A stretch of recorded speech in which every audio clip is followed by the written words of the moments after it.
반갑습니다. 네.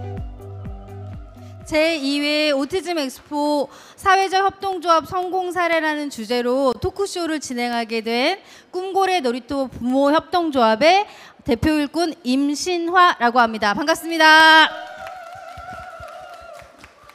지금 양재동 AT 센터에 많은 분들이 함께 해주고 계세요. 하지만 이곳에 함께하지 못하고 계시는 분들도 아마 유튜브 라이브로 우리의 이야기들에 대해서 함께 귀 기울여주고 계시는 것 같은데요. 오늘 귀한 사례를 나눠주실 세 분의 게스트님들은 조금 이따 소개를 드리겠지만 지금 상당히 아침부터 많이 떨리신다는 이야기들을 많이 하셨어요. 그렇기 때문에 현장에 계시는 분이나 아니면 유튜브로 오늘 이 방송을 함께 하고 계시는 분들이 많은 응원을 이 세 분에게 좀 보내주셨으면 좋겠습니다. 그러면 우리 다시 한번 크게 박수로 맞이해 주시면서 이야기를 시작해 볼까요? 그럼 저도 지금부터는 조금 앉아서 이야기를 나눠보도록 하겠습니다. 오늘 아마 사회적 협동조합의 성공 사례? 이게 뭐지? 라고 궁금해 하시면서 오신 분들도 계실 거고요. 아니면 나는 평소에 협동조합에 대해서 조금 관심이 있었다 라고 생각하고 오신 분들도 계실 거라고 생각합니다. 하지만 각자의 관심을 떠나서 우리 발달장애인 가족이나 발달장애인을 지원하는 모든 종사자분들, 선생님들이 다양한 방법으로 지역사회 내에서 발달장애인이 평범하게 살아가는 일상을 꿈꾸시면서 협동조합에 대해서도 조금은 관심들이 다 가지고 계시는 것 같아요. 그 분위기에 편승해서 특별히 이번 오티즘 엑스포에서는 세 분의 여러 가지 사례를 통해서 우리의 미래를 그려보는 시간을 가져보려고 하거든요. 첫 번째는 좀 떨리시겠지만 파파스윌 사회적 협동조합의 엄선덕 이사장님께서 파파스윌 사회적 협동조합이 어떤 일을 하는 곳인지에 대해서 간략하게 내용을 이야기해 주실 거예요. 아마 첫 번째라서 더 많이 긴장하고 계실 것 같은데요. 우리 크게 현장에 계시는 분들이 박수로 이사장님의 이야기를 맞이해 주셨으면 좋겠습니다. 네. 안녕하세요. 여기 열기가 저는 어제 못 왔는데요. 막 페북에서 난리가 났어요. 제가 얼마 전부터 페북을 하면서 이 발달장애 영역에 진짜 어머님들이 얼마나 신나게 말씀하신 것처럼 우리 자녀들의 일상을 누리게 하기 위해서 일도 하고 뭐 협동조합도 만들고 예술도 하고 문화 천병으로 막 활약하는 것들 보면서 저도 막 댓글 달고 여기서 아마 거기서 만난 패친들 많이 오신 것 같은데 마음이 달라요. 그런 이 공동체 의식이라는 게 너무 달라서 여기 나 꼭 와서 이 숨결을 한번 느껴봐야겠다 이런 생각으로 왔는데 정말 굉장하네요. 저희 팀들은 이따 점심 후에 오늘 지금 밴드 연습이 있어서 그거 끝나고 다 몰고 오신다고 했는데 저만 이제 먼저 와서 이렇게 여러분을 뵙습니다. 네, 사설이 길었는데 너무 반갑고 감동적이라 잠깐 나눴어요. 저희 파파스 윌 사회적 협동조합은 김포에서 발달장애인 지원 네트워크라는 공식 명칭을 갖고 2016년에 지금으로부터 6년 전이죠. 6년 살아남은 사회적 협동조합입니다.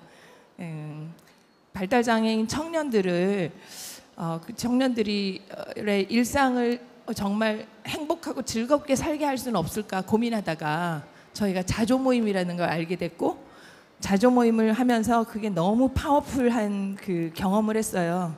그래서 당사자들이 너무 좋아하고 부모님들이 당사자들이 행복해하는 걸 보고 너무 좋아하시고 조력자들이 함께 자조모임을 하면서 너무 좋고 근데 그 모임을 프로그램으로 딱 끝내기 아까워서 이거 어떻게 계속할 수 없을까 하다가 사회적 협동조합까지 만들게 됐습니다. 처음에는 일이 이렇게 커질 줄 몰랐어요. 그냥 그 자조 모임을 계속할 수만 있다면 그 안에서 나타나는 그 청년들의 욕망을 지원하고 또 그런 방향성을 가지고 한번 나아가 보자 하다가 그 친구들이 일하고 싶다고 그래서 카페를 만들게 되고 그 친구들이 다양한 문화적인 여가적인 자극이 필요하다고 해서 공방을 만들게 됐어요. 그러다 보니까 저희가 가지고 있는 게 여기 사진에 잠깐 보이시듯이 자조 모임을 하는 청년들과 맨 왼쪽에 있는 게 그 조력자들이 함께 찍은 사진이고요. 그다음에 오른쪽은 자조 모임 한 팀이 뭐 집도 막 돌아가면서 친해지니까 공개하고 같이 놀고 그래요. 또 자기들이 하고 싶은 일, 자기가 먹고 싶은 거 만나서 하는 일이 그런 거예요. 먹고 싶은 거 다 얘기해서 3대 4가 되면 끝까지 뭐 투쟁해서 얻어내기도 하고 그런 자조 모임을 하다가 제일 자조 모임에서 하고 싶은 게 일하는 거였고 돈 버는 거였기 때문에 어떻게 하면 돈을 벌 수 있을까 하다가 직업 훈련도 하게 되고 제일 우리가 필요한 건 고립돼서 따로 있는 것이 아니라 그냥 일하면서 배우면서 함께 마을 사람들이랑 어울리면서 사는 일을 하고 싶다. 그래서 우리 특수학교에서들 많이 하는 바리스타 하잖아요. 아마 그런 욕구 때문에 그 바리스타를 많이 했다는 생각이 들어요. 여전히 청년들도. 그래서 누구나를 계속해서 만날 수 있는 카페를 하게 됐습니다. 그러다가 김포시청에 저희가 위탁을 받아서 운영을 하게 됐고 그게 아무 그 수입이 없던 곳에서 회비를 내고 작은 출자금으로 운영되던 자조 모임이 커지기 시작한 계기가 됐어요. 네, 저희는 협동조합이라고 하면 여러분 협동조합을 아시는 분과 또 전혀 모르시는 분도 계시겠지만 소셜 비전이라는 게 있고 소셜 미션이라는 게 있고 또 이 협동조합을 만들기 위해서는 우리가 반드시 이거는 우리의 꿈을 가지고 성취해내리라고 하는 비전이라는 게 있어요. 우리가 가지고 있는 비전은 발달장애인들도 마을에서 살게 하자. 더 이상 고립되고 격리된 곳으로 보내지는 것이 아니라 그리고 사람들과 어울리게 사는 마을에서 살게 하자. 그래서 발달장애 청년들 자신의 당사자들의 자립 역량을 키워주고 지역사회 통합을 계속해서 끊임없이 시도합니다. 그래서 네트워크예요. 그 목적에 해당되는 일이라면 물불을 가리지 않고 했어요.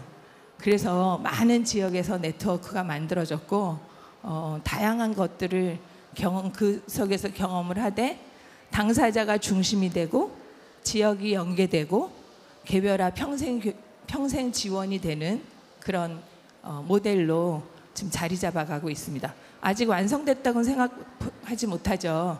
계속해서 우린 욕망은 아직 채워지지 않았고 그 청년들의 욕망을 계속 우리는 부채질할 거니까 그 부채질되는 욕망들이 뭐 어디까지 나갈지 모르겠어요. 우리가 할 수 있는 한 서포트하고 우리가 빠질 수 있을 때 그들이 완전한 주체로 설 수 있을 때 그 사회적 협동조합은 그들이 완전한 주인이 될 거라고 생각합니다. 저희는 그런 사회적 협동조합을 하고 있는 파파스윌이었습니다. 네, 우리 이사장님 너무 파파스윌에 대해서 잘 설명해 주셔서 감사드립니다. 약간 긴장하셨는지 네, 물도 아니, 좀 많이. 드시면서 네, 이야기해 주시면 좋을 것 같고요. 자조 모임에서 시작해서 카페와 공방까지 여러 가지 사업들에 대해서 확대해 나가고 계시는 것들이 되게 인상 깊었습니다.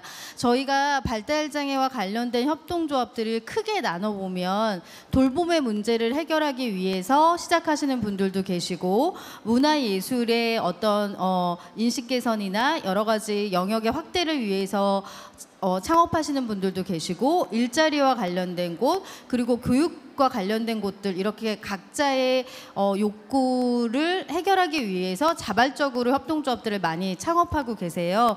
이번에는 저희가 문화예술 쪽에 감히 제일 데모라고 이야기해도 될 드림이드 앙상블 사회적 협동조합의 사례를 좀 들어보려고 하는데요. 지난주에 너무 기쁜 소식도 있다고 알고 있어요. 그 소식도 전해주시면서 드림이드 앙상블의 사례를 우리 박수로 청해 듣도록 하겠습니다. 네. 네, 안녕하세요. 방금 우리 사회자님께 소개받은 저는 사회적 협동조합 드림이드 앙상블의 대표를 맡고 있는 이옥주입니다. 다시 한번 인사드리겠습니다. 네, 오늘 이렇게 제2회 오티즘 엑스포에 성공한 사회적 협동조합의 대표 사례로 저희를 초청해 주셔서 이렇게 준비를 하면서 만감이 서렸습니다. 성공했다는 것의 의미가 뭐냐. 네, 정말 저희도 2015년에 창단을 해서 지금까지 지속하고 있는 것만으로도 저는 정말 성공적인 사례가 아닌가 싶어서 거기에 의미를 두고 많은 분들이 드림이드 앙상블의 창업 사례와 운영 사례를 궁금해 하신다 해서 면목 없고 송구하지만 저희의 이야기를 오픈하고자 이 자리에 나왔습니다. 저희는 원래 서울에 있는 한 발달장애 오케스트라에서 오랫동안 클라리넷 파트로 활동을 하고 있었습니다. 저희 아들의 예를 들어서 말씀드리면 저희 아들은 자폐성 장애고요. 중학교 1학년 때 이제 통합반에서 공부를 하다가 우연한 기회에 클라리넷을 접하게 됐어요. 사실 동생이 먼저 악기를 배우고 있었는데도 저는 우리 큰아이에게 악기를 가르칠 생각을 안 했습니다. 왜냐하면 해봤자 얼마나 하겠어. 괜히 아이한테 또 다른 스트레스를 주지 말자 하는 생각으로 안 하고 있다가 그것도 우연한 기회에 제 마음에 우리 아이도 한번 가르쳐 볼까 하는 마음으로 시작을 하게 됐고요. 시작을 하게 된 동기는 통합반 아이가 중학교 때 왜 축제가 다 있잖아요. 축제 때 소품이라도 한 곡을 하면 통합반 친구도 저런 거를 하네라는 이야기 들어보는 게 제 소박한 꿈이었거든요. 그랬는데 무엇을 해도 끈기가 없고 끝까지 하지 못하던 아이가 클라리넷을 배우면서 악기 배우는 거를 좋아하고 조금의 재능이 있다는 것을 알게 됐습니다. 그래서 또 우연한 기회에 우리나라 최초로 장애인 특별 전형으로 예고에 진학하게 됐고 이제 대학에 들어가면서 정말 모든 것이 제가 보기에는 우연이었지만 이렇게 지나온 세월을 돌아보면 그것은 우연이 아니라 필연이 아니었나라는 생각이 드는데요. 이렇게 신문을 보다가 서울에 한 발달장애 오케스트라가 있다는 것을 알게 돼서 거기에 입단을 해서 우리 같이 친구들과 오랫동안 활동을 하면서 저를 포함한 우리 어머니들의 마음속에 근심이 생겼어요. 우리가 이렇게 여기서 이렇게 오랫동안 열심히 연습하고 연주하는데 언제까지 여기서 취미를 활동을 할 것인가. 우리 단원들의 나이가 30이 넘어가고 30이 다 되어 가는데 이것이 직업이 될 수는 없을까라는 꿈을 갖게 되었습니다. 그런데 어디를 돌아봐도 우리 아이들을 직업화해 줄 수 있을 것 같지 않아서 그때 이거를 어떻게 풀면 좋을까 고민을 하고 있던 참에 마침 우연히 세바시에 출연한 베어베터 이진희 대표님의 강의를 듣게 되었어요. 그거를 보면서 제 마음속에 저거다. 나도 한번 저런 사회적 기업을 해봐야겠다라는 마음에 사회적 기업에 대해서 일도 모르면서 우리 드림이드 그 클라리넷 단원들과 선생님과 함께 저희가 재단을 독립해 나와서 사회적 협동조합을 만들게 됩니다. 저희의 주 모델은 초청 연주 사업입니다. 다시 말씀드리면 유료 공연을 하면서 이 조직을 이끌겠다는 뜻이었는데요. 그때 제가 들었던 많은 이야기 중에 하나가 비장애인도 연주로 직업을 삼기 힘든데 하물며 장애가 있으면서 연주를 어떻게 하겠다는 거야? 라는 이야기를 많이 들었고요. 엄마들이 모여서 하는 협동조합 1년 가기 힘들다. 그리고 문화예술로 수익을 어떻게 창출하겠다는 거냐라는 이야기를 무수히 많이 들었습니다. 그러나 저희는 정말 장애를 앞세우지 않고 우리가 살아남는 것은 연주력밖에 없다는 생각으로 소음이 화음되기까지 최선의 노력을 다해서 처음에는 한 곡을 만들어내는데 1년이 걸렸습니다. 저희의 시그니처 곡이라고 할 수 있는 첫 곡이 의미가 심장하게도 어메이징 그레이스였어요. 그 한 곡을 만드는데 1년이 되었지만 1만 시간의 법칙은 장애인이나 비장애인에게나 똑같이 적용한다는 생각이 들어요. 그래서 이제는 저희가 이 사회적 협동조합이라는 조직을 만들어서 우리 단원들을 전원 4대 보험 포함된 정규직으로 채용해서 저희가 근무하는 일이 무엇이겠습니까? 아침에 출근하면 연습을 하는 거예요. 그래서 연습 시간이 길어지면서 점점 연주력도 더 향상이 되고 그러다 보니 저희를 초청하는 곳도 많아져서 이제는 저희에 대한 그런 우려는 완전히 불식이 되었다고 보고요. 오히려 드루미드 앙상블이 얼마까지 어디까지 커지나 보자라는 기대의 말을 많이 듣고 있습니다. 저희는 그때 15년의 사회적 협동조합이라는 조직을 갖추어서 그해 문체부로부터 전문예술법인 인가를 받아서 지정기부금 단체가 되었습니다. 그리고 16년에 사회적 기업으로 인증받아서 그저 앞만 보고 한 길 한 길 걸어왔을 뿐인데 연역이 쌓이면서 이제 만 7년이 지났거든요. 저희도 놀랄 만큼의 많은 성과가 있었어요. 지금 현재는 경기도 홍보대사로 활동하고 있고요. 작년에는 또 사회적 경제 활성화에 공을 힘입어서 대통령 표창도 받아서 지금 저희 부스에 그때 표창 때 저희가 깃발을 만들어 갔는데 그 깃발과 대통령께서 수여하신 저기 표가 있는데요. 이따가 시간 되시면 가서 한 장씩 인증샷도 찍으시면 좋을 것 같습니다. 그래서 약간 지금 7년이 지나면서 저희는 현재 11명의 발달장애 연주자가 정규직으로 근무를 하고 있으면서 문화예술계에서 놀라운 변혁을 일으키고 있다라는 이야기를 많이 듣고 있어요. 올해 같은 경우는 문화체육관광부에서 사회적 경제 기업 우수사례 공모전이 있었는데 저희가 문화예술 분야에서 우수상을 받았고요. 또 하나 방금 사회자님께서 말씀하신 것은 매년 7월이 사회적 경제 박람회가 열리고 있고요. 올해가 협동조합 기본법 10주년의 해라고 합니다. 그래서 협동조합으로 활동하는 모든 기업들이 분야별로 공모를 했는데 저희가 문화예술 분야에서 최우수상을 받아서 기재부 장관상을 받았습니다. 네, 감사합니다.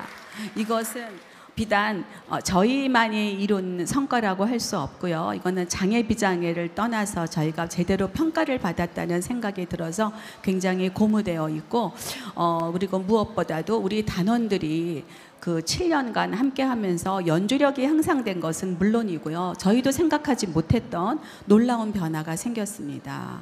저희가 전원 자폐성 장애인들로 이루어져 있는데 자폐 스펙트럼 장애가 사회성이 부족하고 상대방과 의사소통에 어려움이 있는데 저희 단원들도 물론 그랬습니다. 그런데 오랫동안 연주자 생활을 하면서 제가 카운트를 해보니까 그동안 저희가 선 무대가 놀라지 마세요. 500회가 다 돼가더라고요.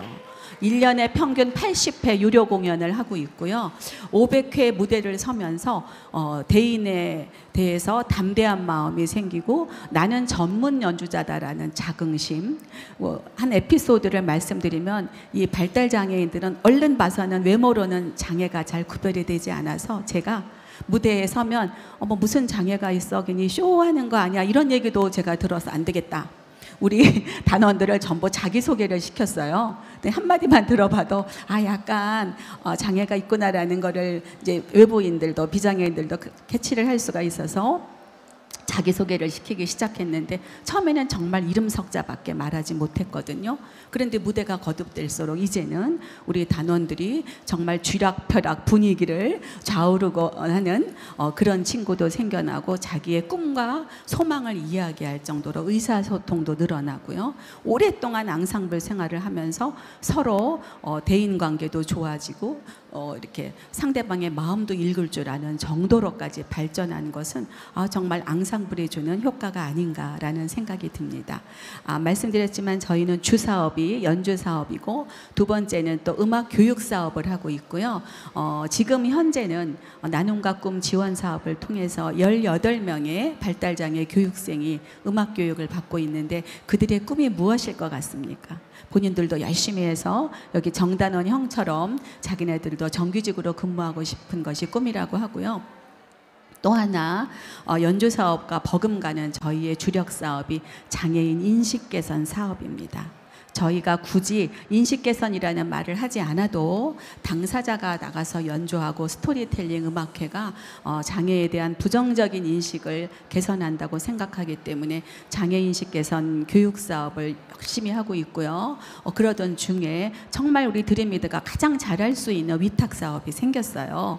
각 직장에서는 직장 내 장애인 인식 개선 교육이 법정 의무 교육인데 보다 차별화되고 효과적인 직장 내 인식 개선 교육을 위해서 한국장애인 고용공단에서 문화체험형 직장 내 장애인 인식 개선 위탁 사업을 지난 2020년부터 시작을 해서 지금 굉장히 활성화되어 있거든요. 그러니까 저희가 첫 해부터 함께 해서 지금 3년 차 함께 하고 있는데 굉장히 좋은 평가를 받고 있고 이 문화체험형 인식 개선 교육으로 인해서 모든 직장인들이 정말 각 직장에 장애인과 함께 근무하고자 하는 그러한 마음이 들게 하고 장애인의 고용이 더 늘어나게 하는 저희가 그런 선순환 역할을 하고 있다고 생각을 해서 굉장히 저희도 자부심을 갖고 활동하고 있습니다.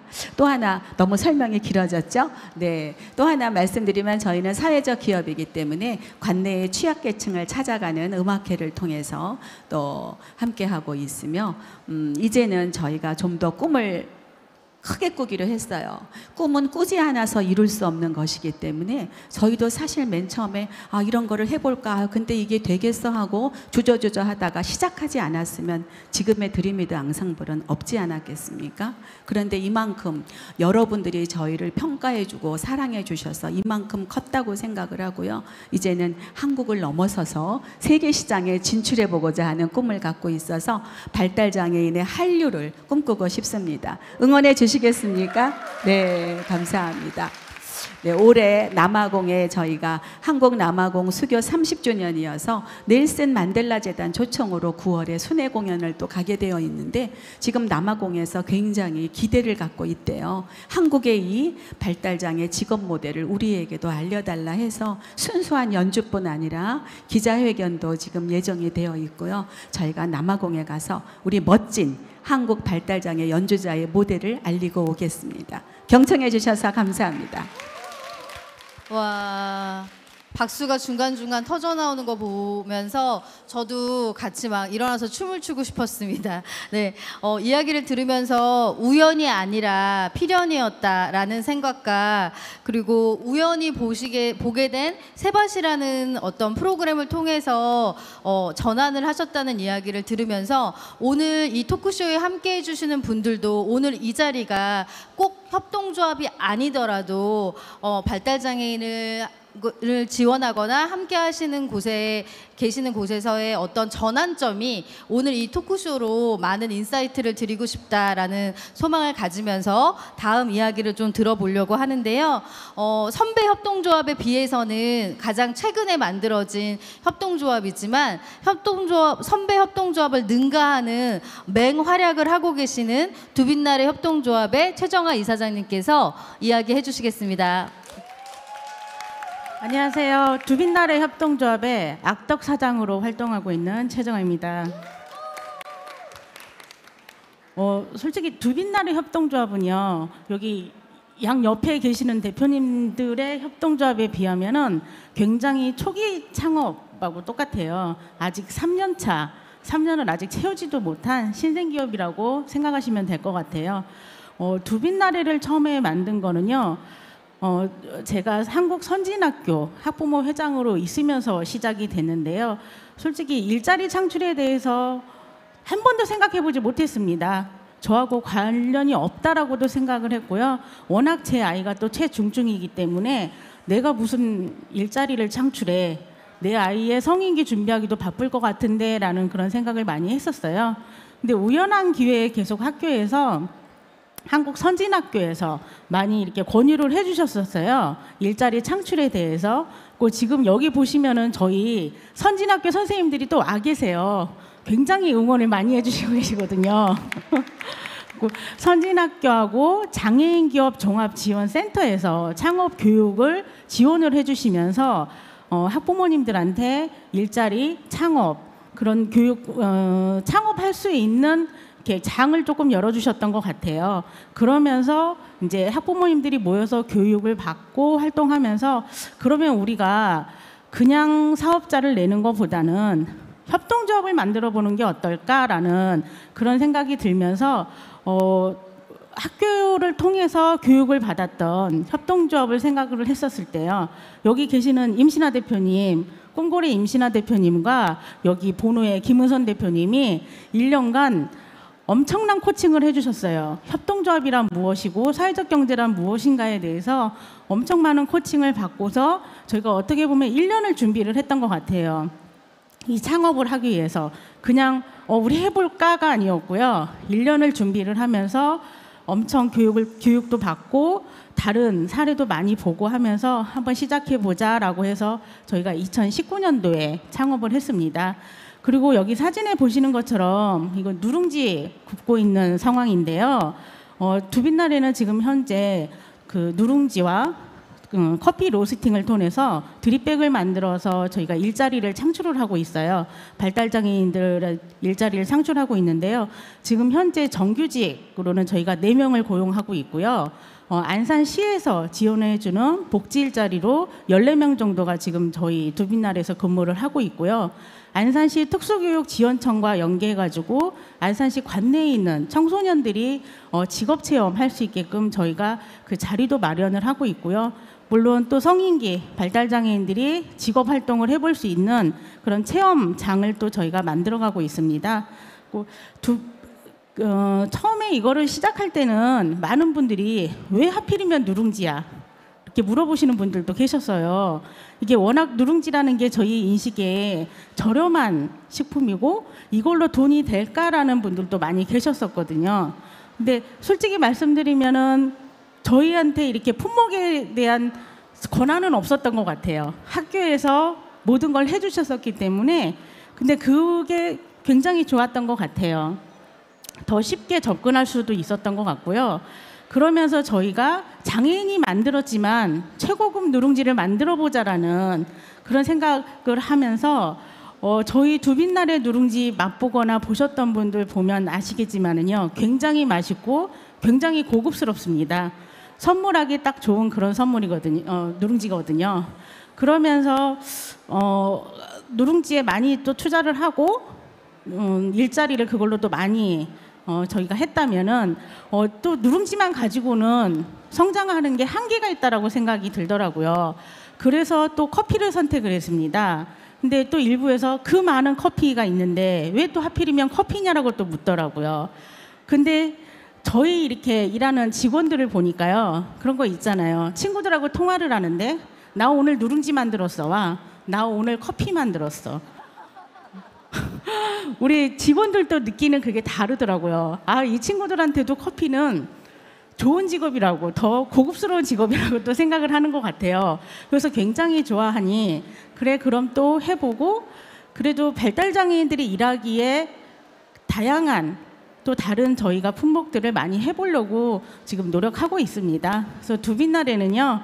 일할 수 있는 발달장애인들에게는 일자리를 제공하고 일할 수 없는 최중증 발달장애인에게는 돌봄하고 교육이 함께 할 수 있는 그런 센터까지 만들어가는 게 최종 목표입니다. 아직 미흡하긴 한데 열심히 하고 있고요. 저희 누룽지 엄청 들고 왔어요. 돌아가시는 길에 빈손으로 가시면 안 됩니다. 감사합니다. 네. 그러면 부스 번호도 알려주셔야죠. 92번입니다. 네. 여러분 92번으로 모시겠습니다. 네. 네. 네, 엄청 아침에 떨리신다고 저에게 톡을 보내셨는데 너무 이야기를 잘해주셔서 감사드리고요. 지금부터는 돌발 질문을 좀 해보도록 해요. 성공 사례의 어떤 귀한 이야기들을 나눠주셨는데 우리가 꼭 좋은 이야기만 들어서는 사실 교훈이 될 수 없잖아요. 힘드셨을 때가 언제였었고 그리고 그런 위기들을 어떻게 넘기셨는지도 궁금하실 것 같아서 솔직하게 그러한 부분들에 대해서 지금부터는 한 분씩 이야기를 해주셨으면 좋겠는데요. 많은 시간을 드리지 못해요. 5분 정도의 시간을 드리고 시간이 지나면 제가 슬쩍 일어나도록 하겠습니다. 그러면 마무리를 해주시면서 토크를 진행해가면 될 것 같아요. 그러면 어떤 분이 먼저 나 이런 위기의 순간이 있었고 그 위기의 순간을 이렇게 넘겼다라고 얘기해 주시겠어요? 네. 네. 저희가 부모들이 만든 협동조합입니다. 그러니까 엄마들이 발달장애 자녀를 가진 엄마들이 모여서 우리 아이들에게 일자리를 만들어 보자 하고 국내 최초 모델을 창직을 했는데요. 각자 그 장애의 정도도 다르고 개인 자기 아이만 키우다가 만난 거잖아요. 물론 함께 오케스트라 활동은 했지만 초기에 정말 많이 의견 충돌도 있고 많이 싸웠습니다. 왜냐하면 저는 빨리 이렇게 해갖고 앞으로 돌진하고 싶은데 뭐 여러 가지 우려되는 것들이 있으니까 많은 의견 충돌이 있고 생각이 달랐지만 그럼에도 저희가 그 과정을 다 버텨내면서 상대방에 대한 믿음을 가지게 되고 더 함께 할 수 있었던 것은 바라보는 방향이 같았기 때문이에요. 우리 아이들에게 일자리를 만들어주자. 얘네들이 정말 좋아하는 음악을 하며 평생 살 수 있게 해주자라는 공동의 목표가 있었기 때문에 그 위기를 벗어날 수 있었고 지금은 누구보다도 저의 강력한 지지자가 되어주시고 함께 할 수 있는 우리 운명 공동체라고 저희가 이야기합니다. 이제는 여기 지금 두빛날에 이사장님이 그 돌봄도 이야기하셨는데 우리 아이들에게 공동체를 만들어줬으면 좋겠다. 이제 엄마들이 나이 들어가는데 우리 아이들이 같은 일을 하고 있으니 함께 뭐 공동생활 가정이라든지 공동체 생활을 했으면 좋겠다라고 생활 영역까지 꿈을 꾸게 되었고요. 또 하나 두 번째 위기는 여러분도 다 아시겠지만 저희는 공연업체여서 코로나 팬데믹 때 직격탄을 받은 업체였습니다. 정말 19년에 저희가 1년간 연주한 횟수가 104회였어요. 최고점을 찍고 20년의 기대감을 갖고 딱 있었는데 2월에 생각지도 않던 코로나 팬데믹이 터지면서 줄줄이 연주 일정이 취소가 되는데 눈앞이 하얗더라고요. 이 위기를 어떻게 극복할 것인가. 그럼 좋다. 대면으로 할 수 없으면 비대면으로 우리가 전환해서 공연을 하자 해서 발빠르게 유튜브라든지 줌이라든지 그런 장비를 다 저희가 갖추고 우리 선생님들이 기술을 익혀서 물론 대면보다야 못하겠지만 비대면으로 연주를 활성화할 수 있어서 저희가 위기를 넘길 수가 있었습니다. 네, 이상입니다. 네. 협동조합은 간단하게 말씀드리면 결사체이면서 사업체이거든요. 근데 결사체로서의 협동조합이 단단해지기 위해서는 공통의 미션이 있어야 되는데 그 미션을 잘 맞춰가는 어떤 그 과정이 충분히 있으셨기 때문에 위기를 넘기셨다라는 이야기를 해주신 것 같아요. 네, 그 과정이 이렇게 쉽게 그냥 한 줄로 얘기하셨지만 아마 엄청나게 지난한 과정이었을 거라고 생각합니다. 그 과정에서 이사장님이 리더로서의 어떤 막강한 또 리더십도 있었을 것 같고 더 궁금한 부분이 있다라고 한다면 토크쇼가 끝난 다음에 부스에서 또 많은 이야기들을 나누시면 될 것 같고요. 다음은 그러면 우리 최정아 이사장님께서 얘기해 주세요. 네. 두빛날에도 똑같이 솔직히 힘든 거는 꽤 많았던 것 같아요. 아까 이옥주 이사장님이 말씀해 주셨던 것처럼 각자의 자녀들만 키우던 엄마들이 모여서 무엇인가를 하려고 할 때 이게 쉽지 않더라고요. 서로 이렇게 의사소통의 문제도 있었고요. 살아오는 환경이 또 다른 부분이 있다 보니까 그 많은 사람들이 모여서 의견을 취합하는 게 솔직히 쉽지 않았었어요. 그리고 저희는 또 제조업이다 보니 더 많이 물건도 판매해야 되는 부분도 있었고 모든 시설을 또 장애인 근무 환경에 맞춰가게끔 또 시설도 계속 이렇게 바꿔갔어야 됐고 그런 과정들이 조금 있었는데요. 시설에 대한 교체나 뭐 그런 거는 장애인 기업 종합 지원센터에서 많은 도움을 솔직히 주셨었고요.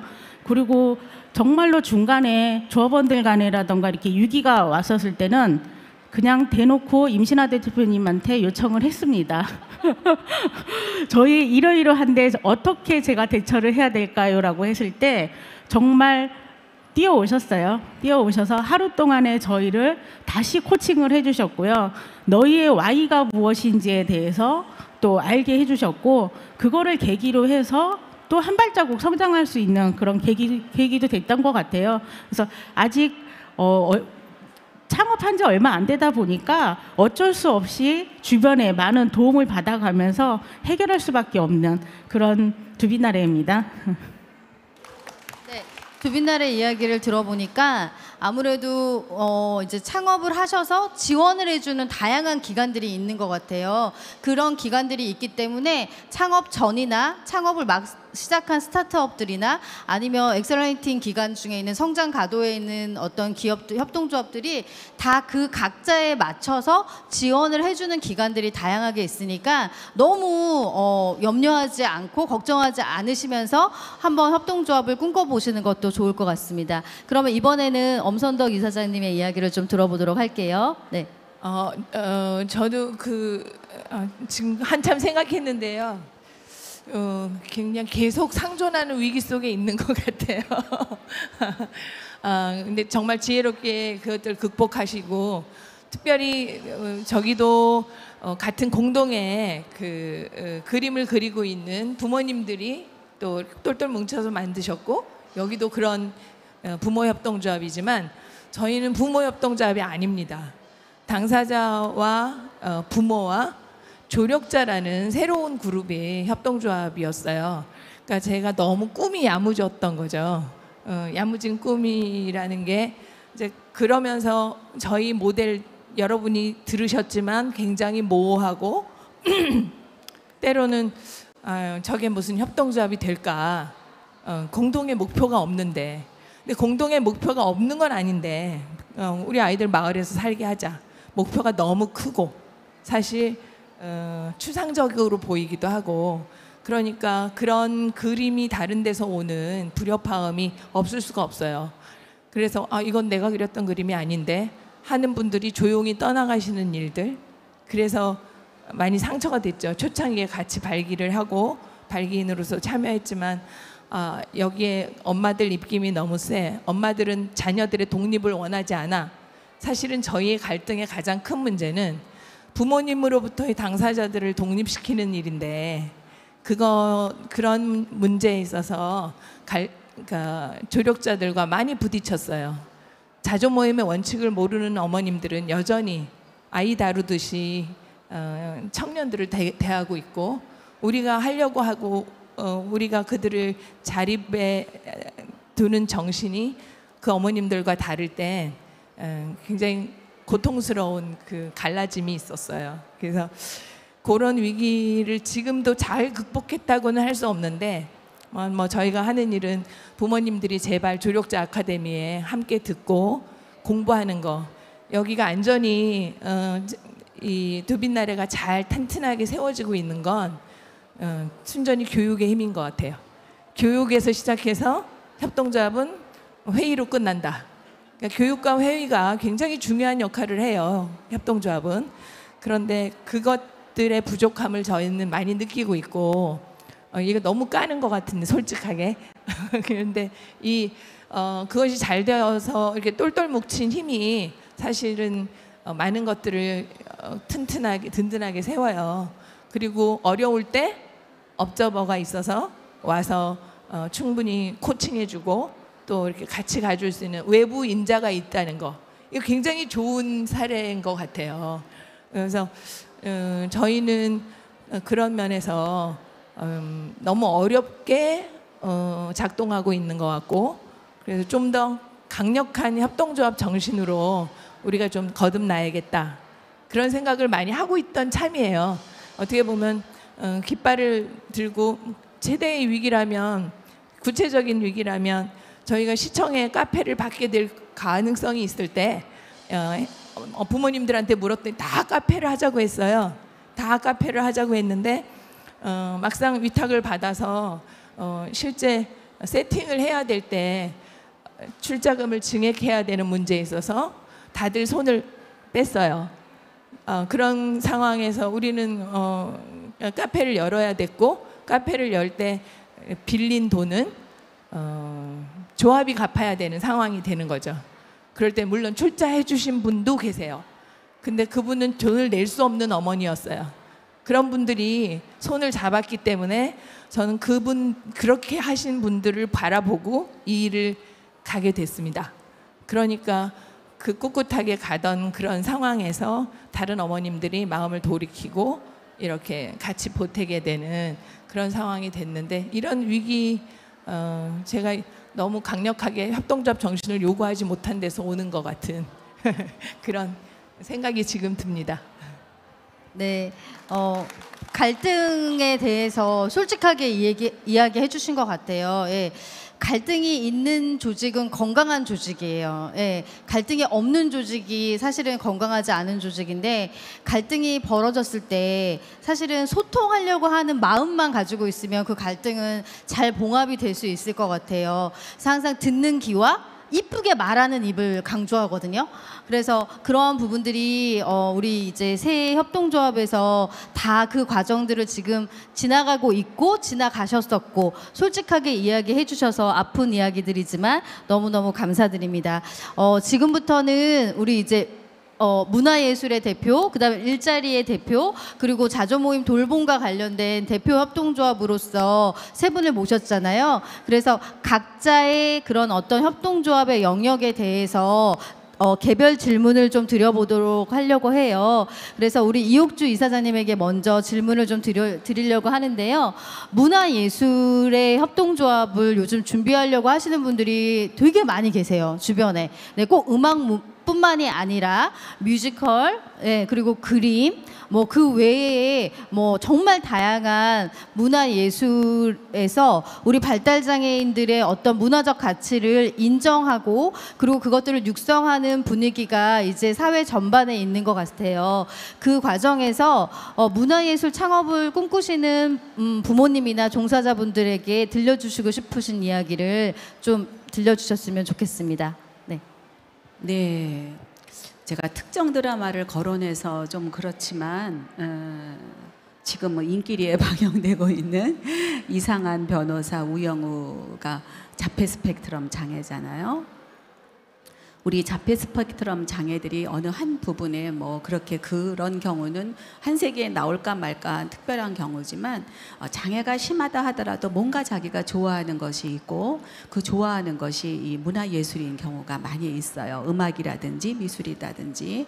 그래서 저희같이 직업화하려는 그런 모델을 꿈꾸는 분이라면 저는 취미와 다르다는 말씀을 꼭 드리고 싶고요. 전문성을 길러야 한다. 그러니까 장애를 뛰어넘는 그런 연주력이나 뭐 작가로서 아티스트로서의 실력을 갖춰야 된다는 말씀을 드리고 싶어요.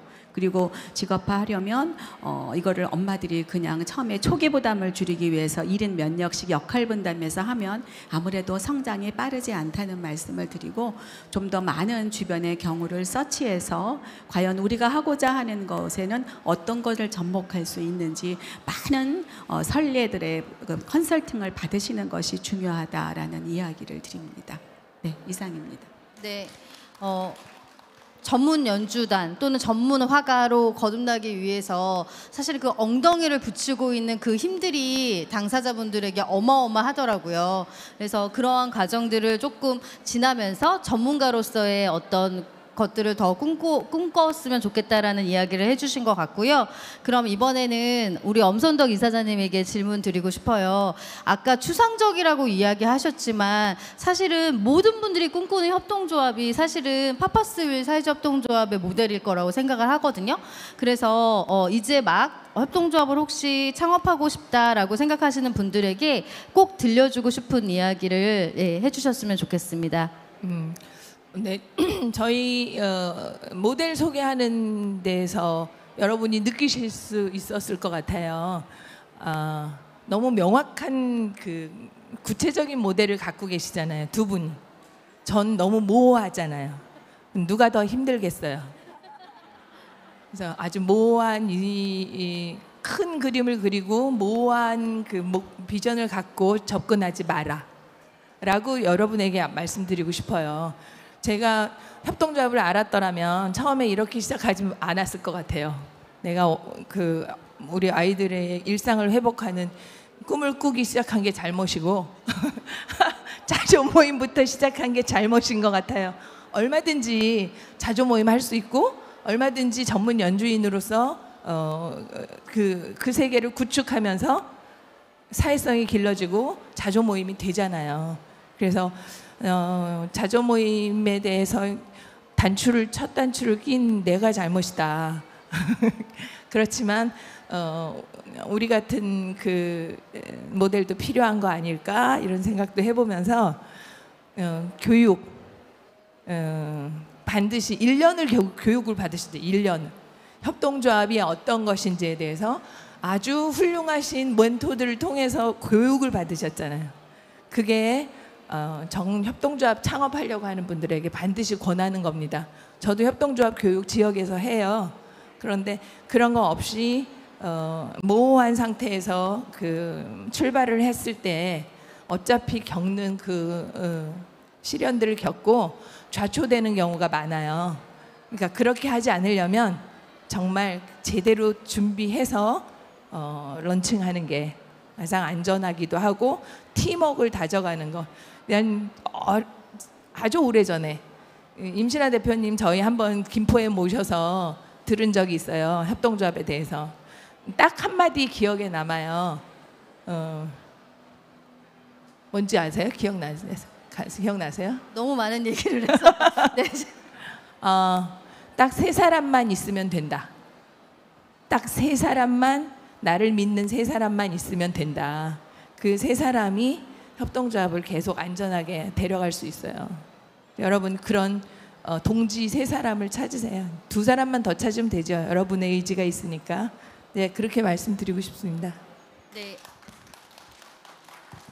그 세 사람이 저희도 꿈고래 놀이터 부모협동조합도 이제 8년 차를 접어들면서 세 사람이 10명이 되고 10명이 20명이 되고 20명이 30명 정도까지 되게끔 시간이 주는 힘이 있었던 것 같아요. 그래서 3명으로 시작하지만 시간이 지나면서 더 많은 사람들이 함께 할 수 있으니까 너무 두려워하지 마시고 우리 엄선덕 이사장님이 주신 팁처럼 주변에 2명을 나와 함께하는 2명을 잘 찾아보셨으면 좋겠습니다.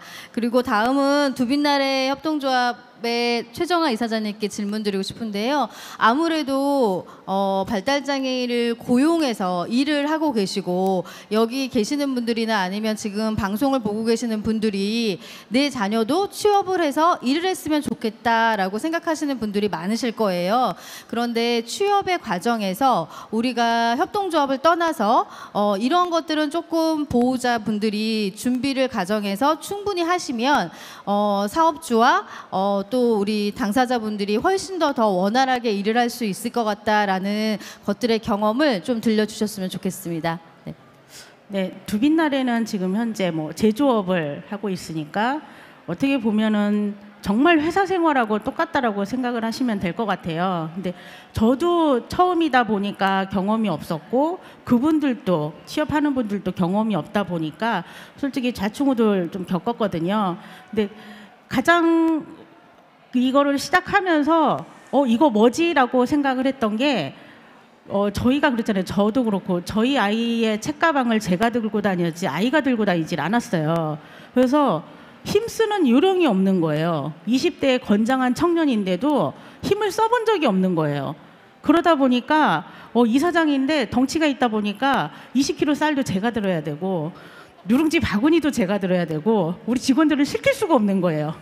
이걸 들지를 못해가지고 이런 것부터가 가정에서 스스로 우리 친구들이 할 수 있는 걸 좀 배워야 되겠다. 그리고 빗자루질이라던가 이렇게 정리정돈하는 것 정도는 할 기능이 되는 우리 자녀들한테는 어렸을 때부터 이것도 필요하구나라고 생각을 했었고요.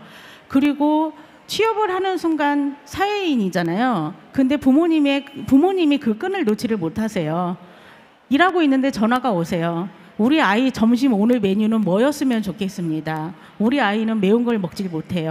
우리 아이는 이걸 좋아해요. 먹고 나면은 꼭 커피를 한 잔 먹어야 돼요. 이게 직장인지 내가 돌봄을 하고 있는 건지 헷갈리는 경우가 처음 초창기에는 생겼었어요. 근데 지금 현재는 그런 상황은 없는데요. 처음에는 조금 그런 부분이 있었고요. 제조업을 하다 보니 거기다 누룽지를 생산하는 곳이니까 당연히 음식물 쓰레기는 나오는데 우리 아이에게 음식물 쓰레기를 버리게 했다라고 시청에 민원이 들어간 적도 있었어요. 이런 거를 이렇게 딱 봤을 때 부모님들이 내 아이를 직장인으로 만들기 위해서는 그런 마인드를 조금 버리셔야 된다라는 얘기를 저는 꼭 해드리고 싶어요.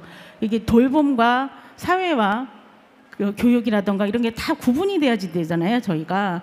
그리고 두빛나래 자체가 생산직이기 때문에 거기에 대해서는 꼭 인지를 하고 오셨으면 좋겠다라고 지금도 요즘에는 부모님들께 얘기도 하기도 하고요.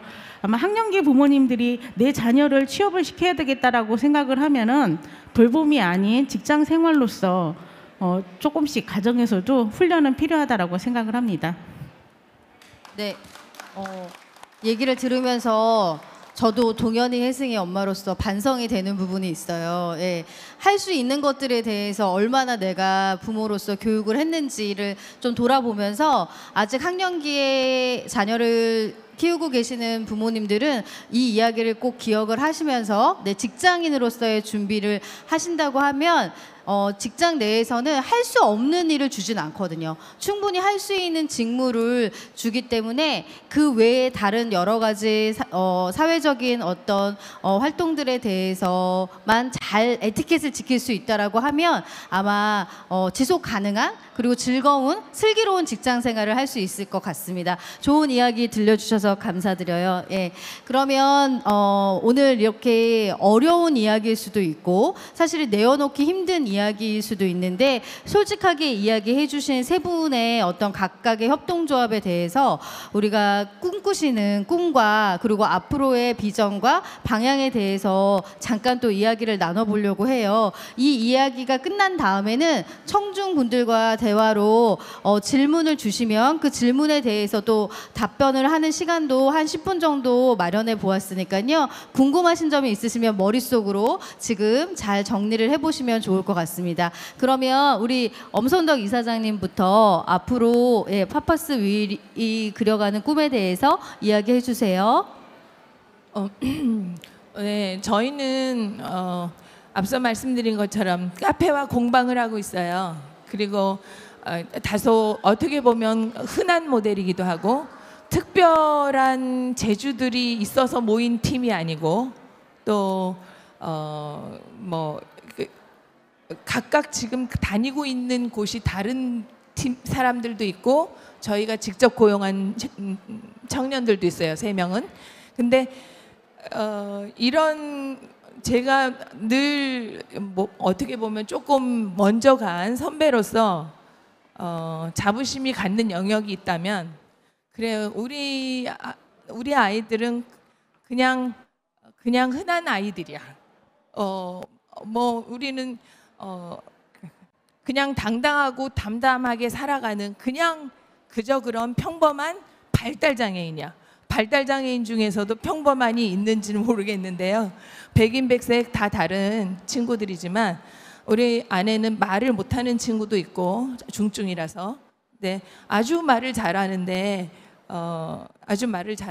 너무 말이 빨라서 못 알아듣는 친구도 있고 그리고 자폐도 있고 정신장애도 있고 지체장애도 있고 다 섞여 있어요. 그런 친구들이 서로의 장애를 이해 못해서 갈등도 많이 생기지만 그런 곳에서 배워나가는 그런 자조 모임을 하는 거 나쁘지 않고 저희는 너무 좋습니다. 그리고 그런 관계를 맺어본 적이 없는 친구들한테 그런 관계 경험을 주는 자조 모임을 하면서 저희가 행복해요.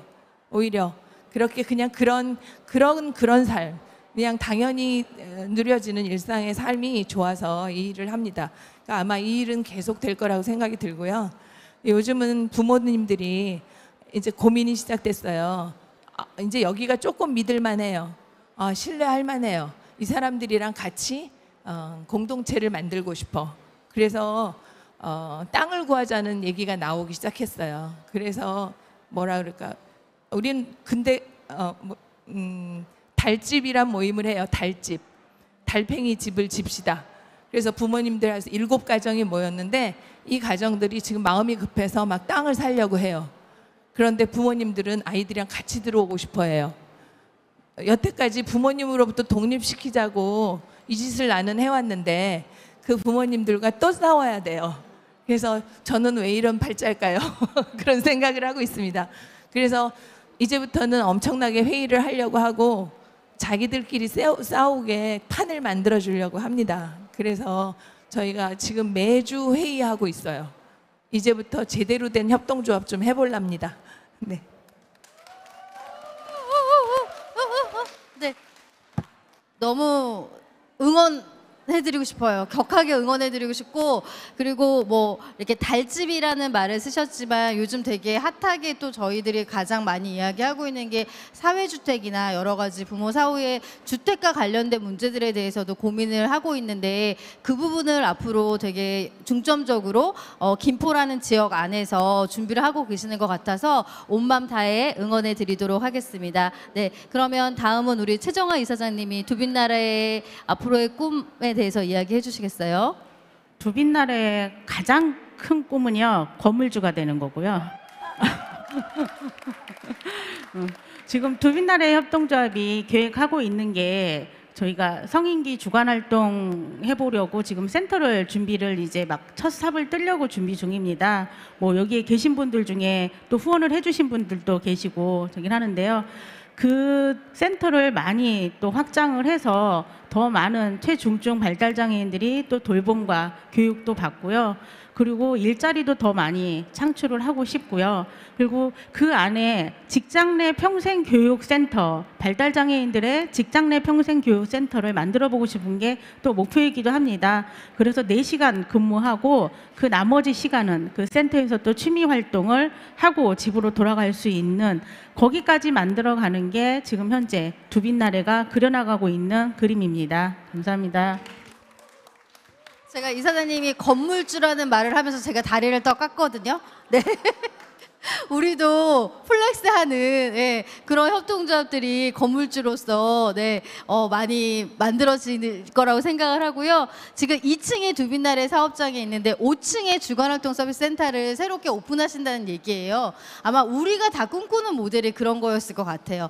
4시간은 일을 하고 4시간, 3시간, 2시간 정도는 다 개인에 따라서 다르지만 일을 하고, 나머지는 안전한 곳에서 지역사회 안에서 여러 가지 돌봄이라기보다는 활동을 할 수 있는 그러한 서비스 기관이 한 곳에, 너무 멀지 않은 곳에 있었으면 좋겠다라고 생각을 했는데, 그 모델을 향해서 나아가고 계시기 때문에 그렇게 되기 위해서는 누룽지와 커피를 엄청나게 많이 팔아야 될 것 같고, 최소한 오늘 가지고 오신 건 모두 다 파셔야 되는 상황일 것 같아요. 그 몇 호?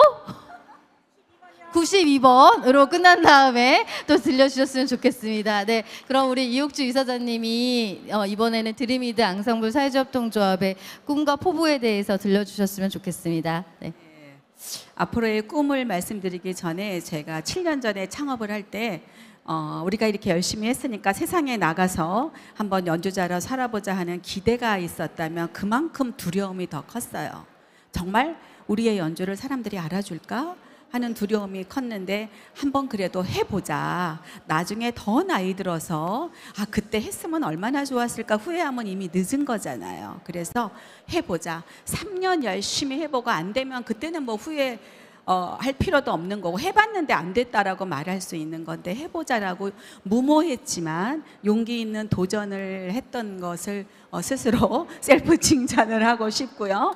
그래서 지금의 드림이드 앙상블이 있다고 생각을 하고, 많은 분들이 저희를 믿어주시고 사랑해 주셨기 때문에 이만큼 컸는데, 지금은 11명의 연주자가 정규직으로 근무하고 있는데 사실 더 많은 발달장애 연주자들이 직업을 갖고 싶어 하세요. 그런데 저희가 무작정 채용을 하면 지속 가능에 문제가 있기 때문에 지금 현재로서는 더 채용할 캐파가 없지만 저는 5년 내에 우리 드림메디 앙상블을 장애인 표준 사업장을 만들고 싶습니다.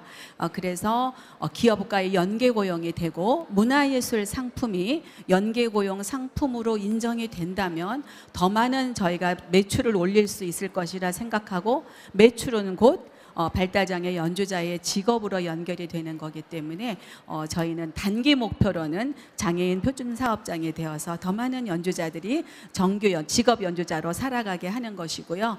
또 하나는 우리 드림미드 앙상블이 전문 연주자 직업 모델을 창직한 단체로서 정말 발달장애 문화예술의 그 리더로서 더욱더 이 문화예술계를 확장시키고 싶은 것이 저희의 꿈입니다. 감사합니다.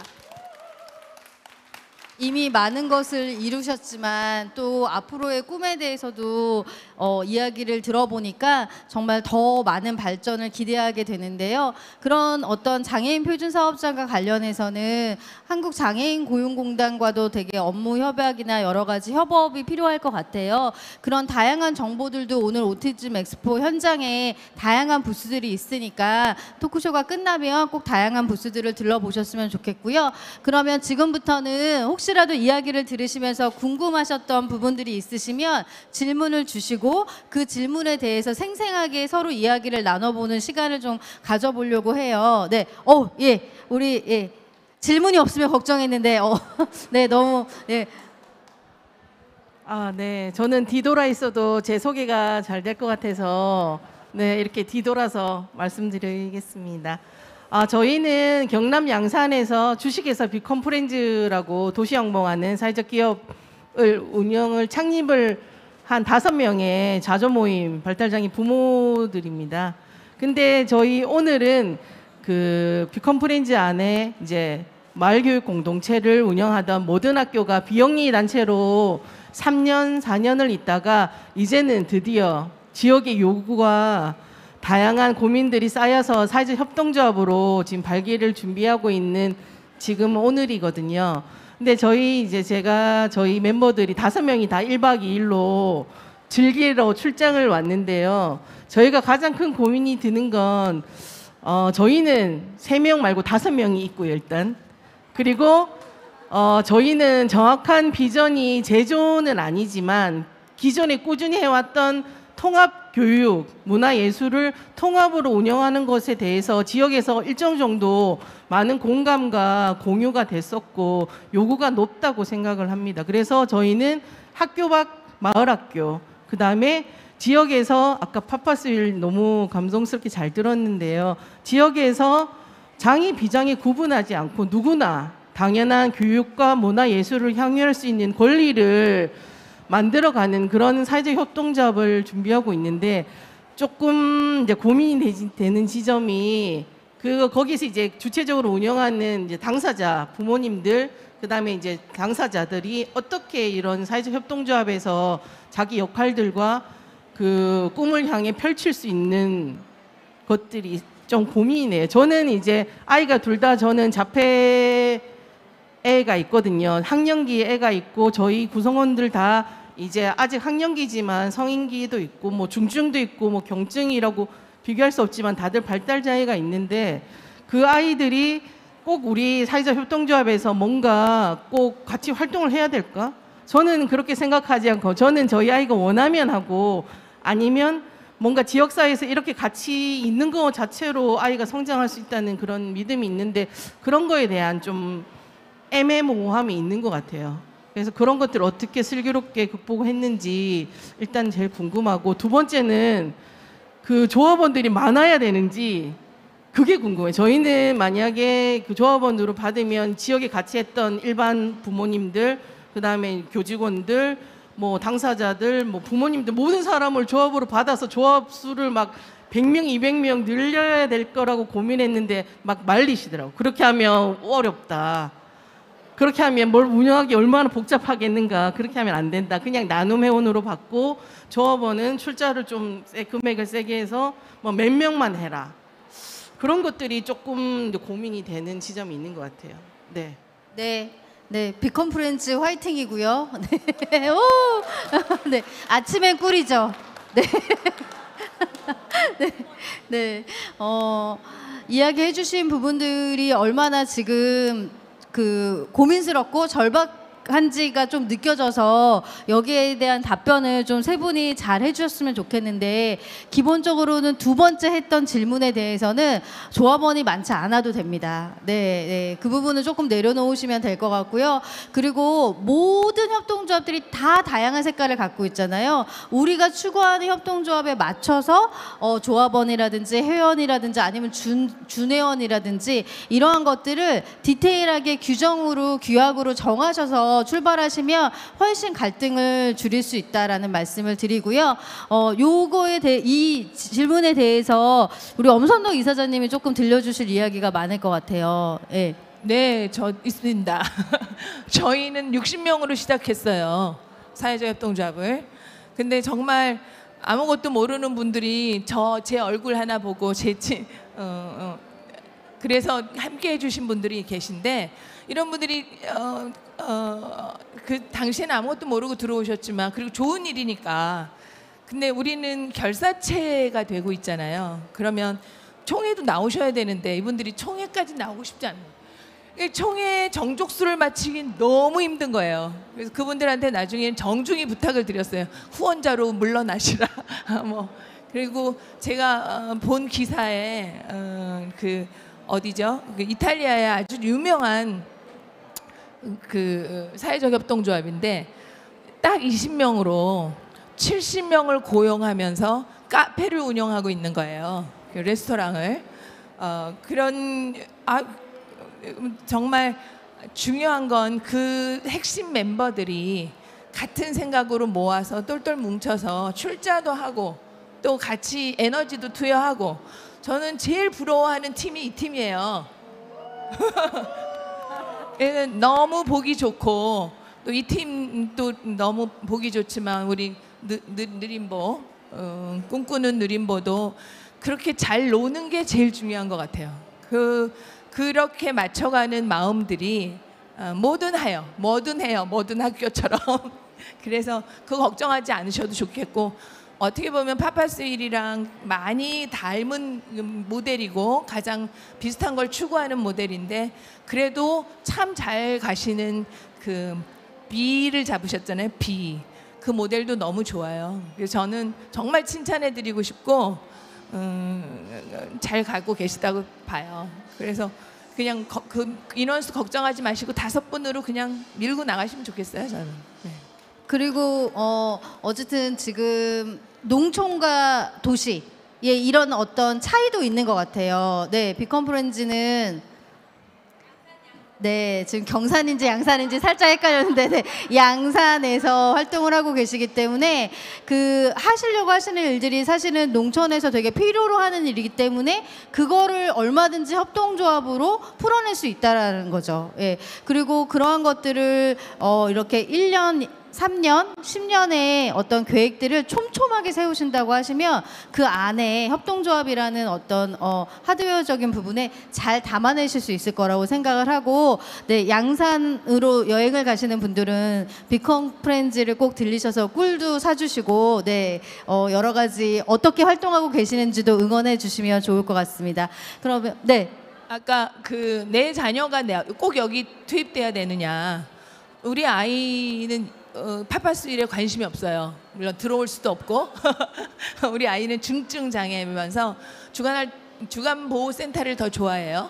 그럼 주간보호센터에 가는 내가 다른 아이들에게 그 나의 정성을 쏟고 내가 사회에 정성을 쏟았을 때 누군가가 내 아이를 돌보는 거.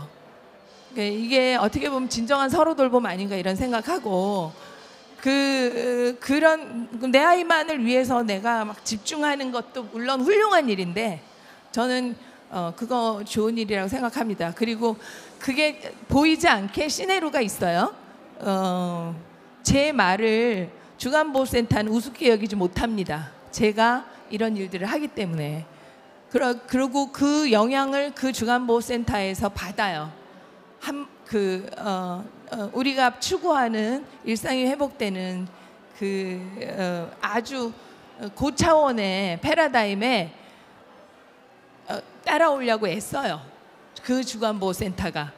그건 굉장한 영향력 아닌가 전 그렇게 생각합니다. 그런 역할을 하실 수 있다고 봐요. 네. 네. 저도 약간 첨언을 드리자면 저도 동현이 혜승이가 꿈고래 놀이터 부모협동조합에서 어떤 수혜자나 그 아이의 어떤 문제를 해결하기 위해서 사업을 확장하진 않았어요. 그런데 결국은 화성, 수원이라는 지역에서의 발달장애인의 문제를 수면 위로 떠오르게 하고 전체적인 파일을 넓히는 데 있어서는 우리 조합이 큰 일을 하고 있다고 생각을 하거든요. 그렇기 때문에 꼭 우리가 만든 협동조합에서 내 아이가 수혜의 대상자가 되느냐 안 되느냐는 그거는 약간 별개의 개념으로 그리고 활동을 하냐 안 하는 별개의 개념으로 가져가셔도 좋을 것 같다는 생각을 하고요. 그러면 두 번째 질문을 좀 받아보도록 하겠습니다. 네, 저 뒤에 아버님께서 네,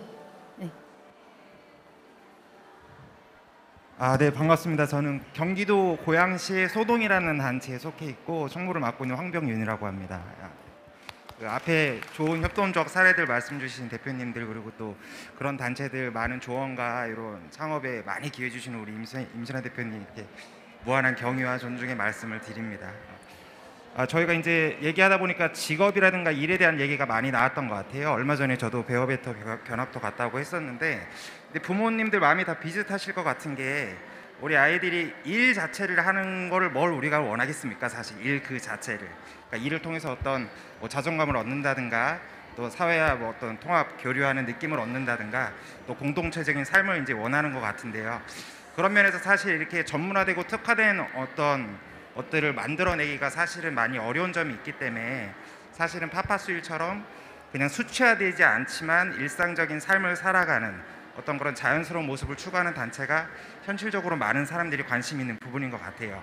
그래서 지금까지 걸어오신 그 수많은 어떤 가치관의 뭐 같은 방향이라든가 또 수많은 일들 처리하신 거는 굉장히 대단하시고 이제 저라든가 저희 같은 단체도 이제 그 길을 걸어갈 텐데 이제 제가 궁금한 거는 지속성에 관한 말씀입니다. 우리가 다 생애 주기가 다르잖아요. 그러니까 뭐 쉽게 말씀드리면 이제 이모는 퇴직해야 되고 새로운 CEO가 와야 되고 또 우리 부모는 또 아이들보다 30년은 먼저 이렇게 다른 곳으로 갈 수밖에 없고 그런 현실이 있다 보니까 뭔가 우리 같은 아이들이 죽을 때까지 존엄하게 그 아름다운 삶을 살기 위해서는 그 지속성이 좀 필요하다고 생각하거든요. 지금의 모두가 없었을 때도 돌아가서 선순환될 수 있는 구조.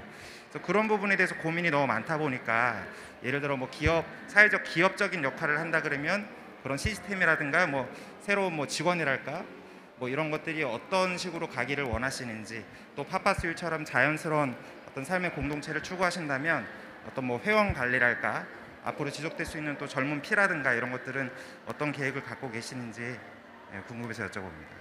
네, 좋은 질문. 송곳과 같이 날카로운 질문이었습니다. 감사합니다. 네, 지속 가능성에 대한 이야기들을 우리가 많이 하는데 지금 주신 지속 가능성에 대한 질문은 어떤 비즈니스 모델에 대한 지속 가능보다는 조직 내의 문화나 조직을 어떻게 계속 지속 가능하게 해야 되는지에 대한 고민을 물어보신 것 같아요. 그래서 세 분이 돌아가면서 조언을 주시면 좋을 것 같은데 우리 이옥주 이사장님이 먼저 이야기해 주시겠어요? 네, 그 지속 가능이 사실 참 중요하죠. 뭐 협동조합을 시작하는 것도 쉽지는 않지만 일단 시작을 했으면 그다음 지속 가능을 항상 염두에 두고 그 조직을 키워나가야 되는데 저희 예를 말씀드려도 우리 드림이드 앙상블도 물론 사람 중심으로 시작을 했는데 시간이 지나면 사람이 나이가 들면 후퇴하는 거는 당연한 거고 이제 언젠가는 물러날 때가 오는 거잖아요. 그래서 시스템화하는 것이 중요하다고 생각합니다. 그러니까 뭐 사무국이면 사무국 또는 뭐 대표 자리면 대표 자리 또 아니면은 뭐 지도자 선생님들 단원들도 그렇고요. 시스템화해서 어떤 체계를 만들어 놓고 계속 후계자를 양성한다고 해야 될까요? 나 혼자 모든 것을 다 알고 있다가 그 사람이 예를 들어서 어느 날 아웃이 되거나 못하게 되는 경우는 조직이 스탑이 돼 버리기 때문에 그거는 굉장히 큰 위험이 도가 높은 일이잖아요. 그래서 시스템화 할 수 있도록 모든 걸 이렇게 매뉴얼화 해놓고 누가 그 자리를 맡아도 똑같지는 않겠지만 처음에 어느 정도 시행착오가 있어도 곧 자리를 잡아갈 수 있도록 그렇게 후계자를 위한 매뉴얼을 만들어 놓고 시스템화하는 것이 중요하다 말씀드리고 싶습니다. 네, 최정화 이사장님도 네. 지속 가능성에 대해서는 솔직히 저희도 고민하고 있는 부분이에요. 아직 아까 말씀드렸듯이 얼마 안 된 단체이기 때문에. 그럼에도 또 노력하고 있는 부분은요. 뭐 역할 분담이라던가 그런 거를 좀 많이 세분화시켜서 각자의 역량에 맞게끔 역할을 좀 분담을 하려고 하고요. 이게 장애인 일자리 안에서도 각자 조합원들, 이사님들이 할 수 있는 역할들이 다 다양하게 있기 때문에 그거에 대해서 조금 고민도 많이 하고요. 또 저희 직원들 또한 직장이라는 생각을 안 해서 본인이 할 수 있는, 그래서 공정도를 다 세분화시키고 이게 두리뭉실하게 하나로 끝낼 수 있는 문제는 아니기 때문에 지금도 저희도 끊임없이 고민하고 거기에 맞춰서 규율도 만들고 또 규칙도 만들어 가려고 지금 현재 노력하고 있습니다. 저는 우리가 그래서 협동조합 하는 것 같아요. 그러니까 법인의 형태를 띠는 것 같아요. 협동조합은 뭐 7대 원칙이라는 걸 필두로 해서 뭐 총회를 하는데 총회에서 뭐 어떻게 하고 뭐 의사록은 어떻게 쓰고 어떻게 하고 공증을 받아야 되고 뭐 이런 절차들이 다 있어요. 근데 그게 괜히 있는 게 아니더라고요. 괜히 있는 게 아니라 조직을 온전하게 만들고 그 첫 번에 세웠던 그런 철학들이 훼손되지 않도록 보호해주는 역할을 해요. 조직원과 사이도 보호해주는 역할을 하기 때문에 그래서 제가 순간순간 이것 때문에 안전하다라고 느낄 때가 많았었어요. 그래서 법인을 하는 것 같아요. 그래서 그걸 따라가면 것이 지속 가능성이 있고 또 하나는 저희는 지금 열심히 막 벌어서 아이들에게 무료로 그 공방 프로그램을 제공하고 직업훈련을 제공하고 이랬었는데 왜 그걸 지불할 능력들이 안 되고 그 지불할 능력이 되는 엄마들도 더 많은 곳에서 흔하게 쏟아지는 그 프로그램과 비교하면 여기에 돈을 지불할 마음 별로 없어요. 그런데 지금은 어떻게 됐느냐, 그 활동들 하던 거를 주간활동 서비스라는 제도가 바우처로 우리에게 지불을 해줘요. 우리는 안정감이 있는 바우처 사업이 하나 생겼어요. 그래서 거의 파파스윌의 한 축은 카페에서 나오는 수익으로 한 축은 주간활동 서비스에서 나오는 수익으로. 근데 이 수입은 엄청 커질 것 같아요, 앞으로. 그럼 내가 여태까지 버텼기 때문에, 우리가 여태까지 버텼기 때문에 우리가 해오던 일을 바우처로 인정받아서 이게 수익이 되게 되었기 때문에 어떻게 보면 지속 가능할 수 있는 중요한 물질적인 토대가 돼가고 있는 거예요. 그러니까 그게 가능했던 건 이 친구들이 필요로 하는 것들을 국가가 반드시 제공해야 되는 그런 패러다임을 잘 공부하고 쫓아갈 필요가 있다는 생각이죠. 정책을 잘 활용하고 제도가 만들어지기를 우리가 사실 앞서서 땡기는 거예요. 그들이 필요한지 몰랐는데 이런 것들을 계속 요구하는 머리 깎고 삭발하고 자기 이 권리를 주장하는 그런 피나는 투쟁도 있지만 그런 모델들이 가능하다라는 걸 작은 곳에서 이건 이런 삶이어야만 한다. 사람 모름지기 이렇게 살아야 된다라는 걸 보여주는 모델도 필요하다는 거죠. 우리는 그런 역할을 맡기로 했고 그리고 그런 역할들이 파파스위를 좋아하는 분들의 마음 안에 다 있는 거예요. 그냥 마을에서 이렇게 살면서 우리 아이가 지역에 있는 이런 것들 저런 것들 누리면 사람들을 만나고 그리고 돈도 조금 벌면서 노동이란 가치도 느끼면서 조금 이렇게 노멀하게 살게 하는 거, 그게 가능할 수 있는 만큼만 벌고 가능할 수 있는 만큼만 활용하고 그리고 그 폭을 자꾸 넓혀가는 일은 그런 것들이 우후죽순으로 생기면 국가가 막을 수 없어요. 국가는 그걸 지불하게 돼 있어요. 제가 제일 좋아하는 말이 당사자가 중심이 되고 지역이 지원하고 국가가 지불한다. 저는 그거를 위해서 그냥 버티고 있는 겁니다. 그래서 그건 지속 가능하게 만들 수 있는 요소들이라고 생각해요. 그렇게 가고 있고 우리가 이렇게 하고 있잖아요. 얼마나 좋아졌어요. 재작년보다 얼마나 더 커지고 그러니까 더 커질 거고 이 새는 아무도 못 막습니다. 네, 협동조합들이 많이 늘어나면서 발달장애 분야에 대해서 사실은 제도 개선의 부분에 대해서도 많은 부처들이 중앙이 귀 기울여서 들으려고 하는 부분이 있고요. 그다음에 지방 분권 제도를 시행하고 있는 우리나라로서는 사실은 각 지역마다 또 특별한 것들을 제안해낼 수도 있어요. 그 제안해내는 어떤 하나의 창구가 비영리 법인이라는 사회자협동조합을 통해서 이야기를 할 수가 있고요. 그리고 사회자협동조합은 위수탁 사업을 정부에서 하는 위수탁 사업을 수행할 수 있는 법인이기도 해요. 그런 것들로 지속 가능성을 얘기해 주신 것 같고 협동조합 기본법이 만들어진 지 10년밖에 안 됐기 때문에 사실은 앞으로의 10년이 더 지나야지만 지금 하셨던 질문에 대한 답을 우리가 그 후에 좀 찬찬히 살펴볼 수가 있겠죠. 하지만 저는 감히 10년을 앞서서 내다보고 조금 말씀을 드리자고 하면 전문 CEO가 우리가 만든 협동조합이지만 나중에는 운영될 수 있는 체계로 변환이 돼야 된다고 생각을 하고요. 전문 CEO라고 얘기하니까 뭐 되게 거창할 것 같지만 지역사회 내에서 이 문제를 함께 하려고 하는 분들을 더 오픈해서 많이 함께 해야 된다는 이야기라고 저는 생각을 하고 있어요. 그리고 이러한 부분들이 어쨌든 우리가 하나하나 지금 만들어가는 시작 단계에 있다라고 생각을 해주시면 되고 나중에 혹시라도 없어지거나 폐업을 해야 되는 일들이 생기더라도 사회자협동조합 같은 경우는 법적으로 국고에 귀속하게끔 돼 있어요. 그래서 많은 부분들이 지역사회와 꼭 함께 할 수 있는 모델을 꿈꾸시면서 생각을 하시면 그 부분에 대한 해답들도 조금씩 찾아 나갈 거라고 생각을 하고요. 지금 저희에게 주어진 시간이 이제 5분밖에 남지 않아서 혹시라도 마지막으로 한 분에게만 더 질문을 하실 수 있는 기회를 드리려고 하는데요. 네, 다들 점심시간이 눈앞에 다가온 관계로 이제는 더 이상 질문이 없는 것 같습니다. 오늘 이렇게